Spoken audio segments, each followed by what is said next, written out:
What is up? Thank you for coming to my channel, Prison POV. Shout out to the joiners, shout out to the point of view crew, and trip on this. Trip on this though. Look, when I was in high school, or I should say high school age, because I didn't attend high school, I was a runaway. Whole another video. When I was high school age, there was a grip of skinheads in Bakersfield, California, homeboy. Just a gang of them. I'd say there was over 100 skinheads in Bakersfield. You had your Nazi skins, your sharp skins, which stood for skinheads against racial prejudice. You had the traditionals and the like. There was a black skinhead named Roger. This dude wasn't no joke. He was 6'2", 230 pounds of muscle. He just went around kicking fools as if he was like some trained kickboxer. Dude, he had beef with everyone. You would think since he was a black skinhead, he would have been a skinhead against racial prejudice. You would think that he would have went around causing problems with the Nazi skins, but no, he hated everyone and hated everyone equally. And they all hated him too, as well. There was another black skinhead in town named Ron. And you would think that Roger and Ron would buddy up. I don't know. They have that in common. I'm a black skinhead. It's not very common. So are you. Let's gang up on the Nazis or do our own thing or whatever. But no, they didn't like each other. And I probably would assume that's Roger's doing. Except for Roger didn't like anybody. No one liked him. Even one evening, 5 dudes, 3 skinheads and 2 suicidals, kicked in the door to Roger's house, broke in with bats, and just start tuning him up and bombing on him. 5 dudes with bats kicked Roger's door in. That's how much they disliked him. Now, when they left his apartment, they came running away with their bats still in hand. They ran right into the open arms of the Bakersfield Police Department, who happened to just be driving by at that time. Now, out of those 5, the younger dudes were the skinheads. The 3 younger guys were skinheads. They didn't fight it at court. They pled guilty. They went to YA and did prison time. The older 2 dudes were suicidals. Ripper, rest in peace, no longer with us, and this dude named Jimbo. They fought it in court and they beat it. They got no time. Now, Jimbo, I used to look at that dude and think about him and think, that fool is scary. I even go so far in to say, I'm kind of scared of Jimbo. When I was high school age, like I said, he was a grown adult. He's like 25, different when you're 15, so there's 25.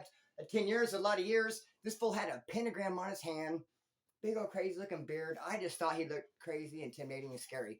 But then when I became an adult and I was around him, I thought, this dude ain't shit. Nothing scary about him at all. That pentagram, if that's kind of cheesy.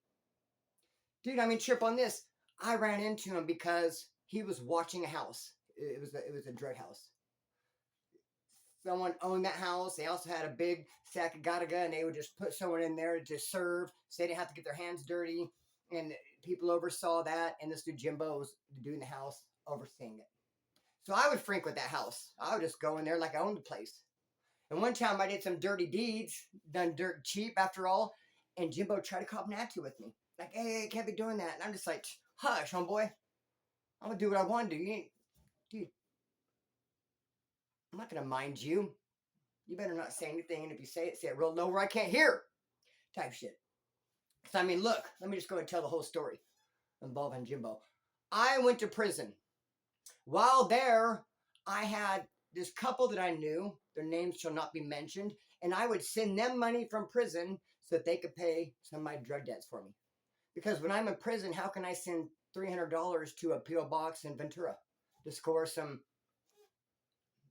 Mary Jane? You know what I mean? How can I get my smoke on? I can't send money to P.O. boxes while I'm in prison.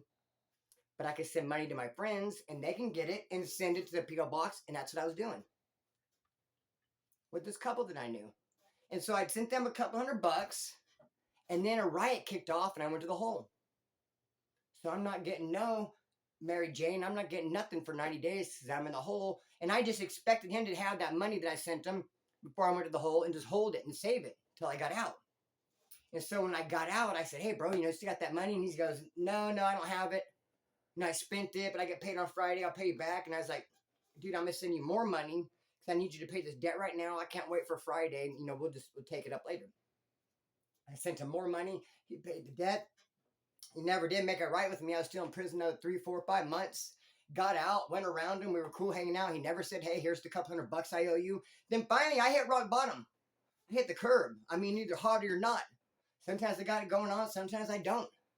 And on one of these points, I didn't have it going on. And I said, dude, hit me back with that money that I sent you in prison. And you're supposed to take care of stuff for me. And didn't, and spent it when I was in the hole.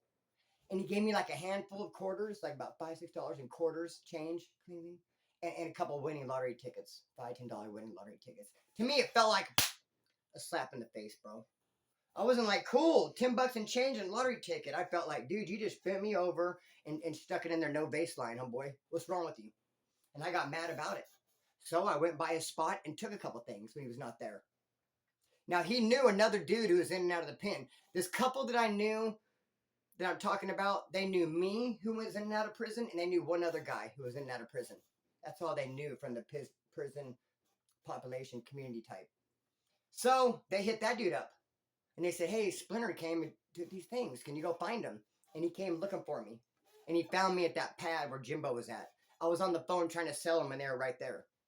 I'm not going to tell you what they were. Let's say they were a dog bed and an extension cord. I had the dog bed and the extension cord sitting right there. And that dude came in who knew the couple, and he pushed up on me. And it's like he was looking for me, but now that he found me, he didn't know what to do. He didn't know what to do or say. But then he found me, and he's like, hey, man, did you take a dog bed and extension cord from these people? I was like, no. No, I did not. However, they're right here. You can see them with your own two eyes. You can see them with your own two eyes. Why even ask me? You can see for yourself. But he asked, and hey, I've never been known to tell on myself, bro. I said no. No, I don't have them. No, I didn't get them, even though they're right there. So he left with his tail between his legs. And then Jimbo tried to get at me like, hey, dude, don't be bringing the heat over here. And I was just like, hey, honey, hush. I don't want to hear from you. I don't want to hear from you and your pentagram on your hand and your big greasy beard. They used to be scary. Now I think it's cheesy. Get out of my face. So, bro, I say all that to say this, bro. That dude, Roger, that black skinhead, I met a guy through him named Zach Scrivener. He was a sharp skinhead. Because I met Roger through this skinhead named Chad Brown. I don't know if I can say his name, who cares? One of my best friends back in the day, Chad Brown, he was a traditional skinhead, straight with the business. Somehow I met Roger through him, and then Roger through Roger, I met this dude, Zach. And me and Zach ran around a little bit. He went to Bakersfield High School, drove a white bug, had a big old bag of weed, and sold weed. And I was a runaway, bro. I'd be just hanging out with whoever. I'd just be doing whatever. And I hung out with Zach here and there. The first time I ever took LSD is because I was staying the night at Zach's house. And right before we crashed out, he goes, here, take this. I didn't know what it was. I put it in my mouth. And I fell asleep, and I woke up, dude, and things were not the same. Whoa, the walls were melting. Things were going on. I was like, what happened, man? And he was just laughing. I have no idea if he took one or not. Or it was just a straight up setup. I didn't enjoy it. I didn't not enjoy it, but it is what it is, dog. It's kind of funny style for him to do that. But, bro, homie, this dude, Zach, another thing, one time he was taking me, because I finally started staying at my dad's pad here and there. So he's taking me to my dad's pad. I was going to stay the night. And it's like 1 in the morning. We needed zigzags. We're going to burn one last joint before he dropped me off. Out of papers. So we go to this AM, PM, like 1 in the morning. And there's 4 dirtheads, we called them. 4 dudes with long hair. They rocked the Motley Crue shirts and the Guns N' Roses. Those were, I guess you'd say, those would be the skinheads' enemies. I mean, skinheads fought against other skinheads, but they also fought against the dirtheads. Which would make sense, because look, I have no hair. You have long hair. You know, we are not the same. Let's get it. So Zach and I go to AM/PM, get some rolling papers. These 4 dirtheads are talking smack to us.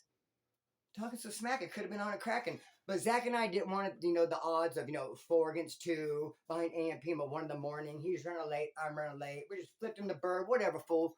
But when I went to school the next day, I seen one of those dirtheads. He actually went to my school.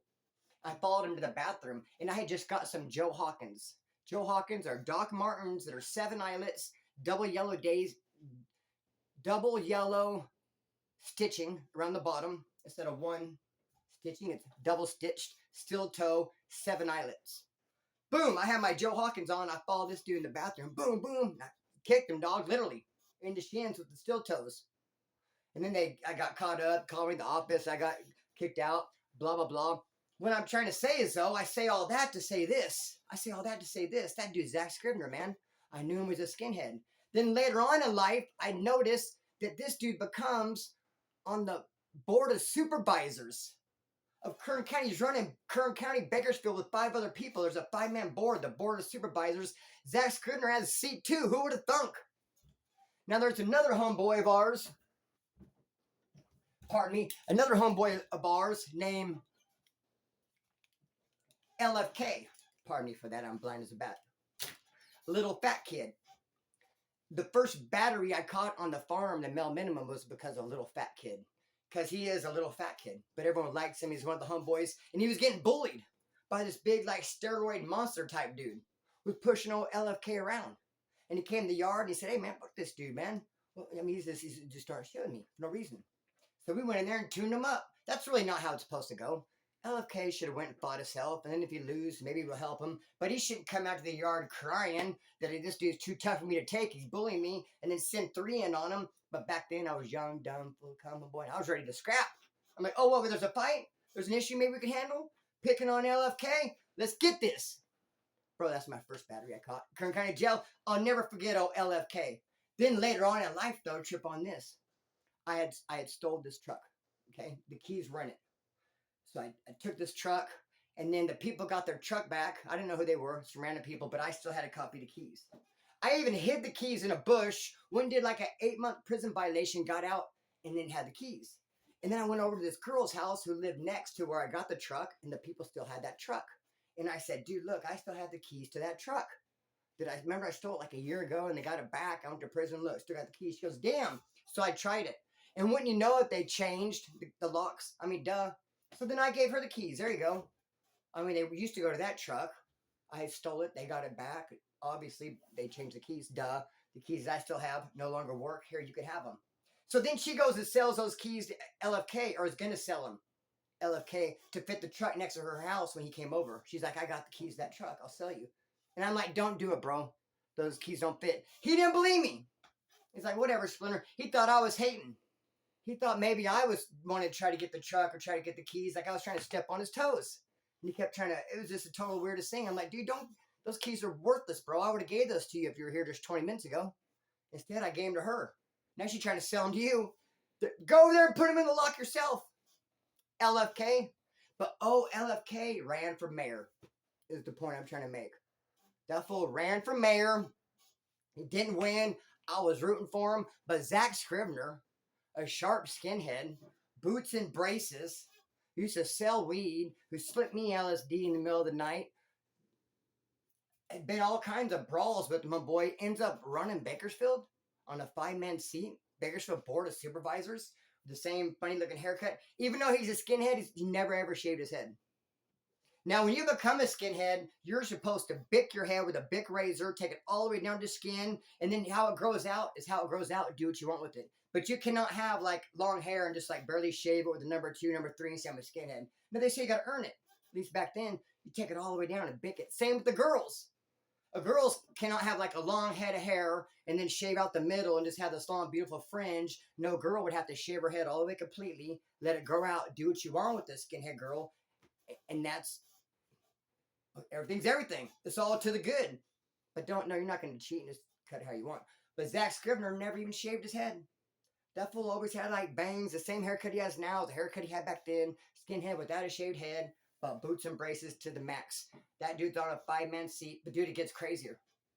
It popped out on the news not too long ago, like last week, that he touched one or more of his kids in an unsavory way. Touch one in an illegal manner. Touch one of his own kids, bro. And because of that touching, it said on the news, if someone came over, poked him, put 2 holes in him, he had to go to the hospital. He got assaulted, he got poked. Made it sound like it was revenge for him touching the kids. And it makes you think like, what? Like were the kids like young when he did it and they grew up and got mad and came and poked him? That's like the story I'm kind of like made up in my own head and I'm running with it. The news ain't giving a lot of details other than what I just told you. Touch his kids in an unsavory manner. His kid came over and stabbed him. Well, they touch his kids when they're old? In high school? I don't know, man. Maybe I don't want to know. But what I do know is that Zach Scrivener got busted. No. Let me back up. He didn't get busted. That's the problem. Zach Scrivener did something unsavory, did some with his hands that he should not have done. Someone came over and put 2 holes in him, and then he disappears. Flat out disappears. He has missed the last 2 meetings on the board of supervisors. They showed on the news there's the 5-man seat, and his seat's empty. They've been meeting at like the Legion Hall, having these town meetings like, get rid of him, get rid of him. But how do you get rid of an elected official? That we can't fire him or can we? He's not showing up. But then the crazy thing about it, they're asking the Kern County Sheriff, are you going to arrest him? Is there a case against him for touching or against the people for stabbing? No case. It's swept under the rug. Kern County Sheriff's like, blah, blah, blah, blah. We don't know. We don't know what's going on. Dude, it sounds like a couple crazy felonies, dude. One that he committed, one that was committed on him. I mean, I'm just saying, my untrained mind. Bro, what are you talking about? Dude, and then Kern County Jail's like, hey, we're ask the FBI. FBI? Bibbies? Kern County Sheriff's like, we don't know. But I get outside source can take care of it. I guess the FBI's going to take care of it. And I guess the FBI did show up in town for a couple of days. We don't know if they did any interviews, what they did. But we just know Zach Scrivener's missing. He's not arrested. There's no case. We don't know anything about him. But I know that fool was a skinhead. He used to sell weed. What do you mean? But, bro, I don't know. I just think this straight out madness. I can't wait to see how this plays out, what happens. Shame on you, Zach, if it's true that you touched someone in an unsavory manner. You deserve those stickings, in my opinion. And you just need to show your ugly face so we can get to the bottom of this, get some closure, and figure out what the heck's going on with it. And with that being said, I'm going to cut the string and let it fly. Peace.